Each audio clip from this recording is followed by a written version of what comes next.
कमरिया कमरिया करे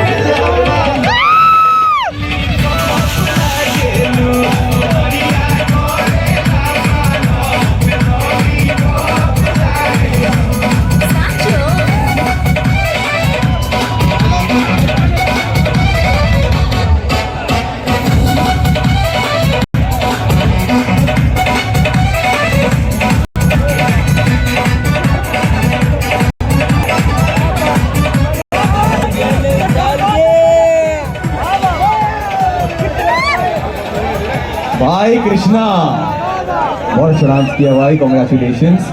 अभी आप नीचे वेट कर सकते हैं और हमारे साथ आने वाले हैं सेकंड कंटेस्टेंट, वो भी यहाँ पर परफॉर्म करने वाले हैं डांस। तो एक बार वेलकम करते हैं हमारे सेकंड कंटेस्टेंट को। आइए भाई,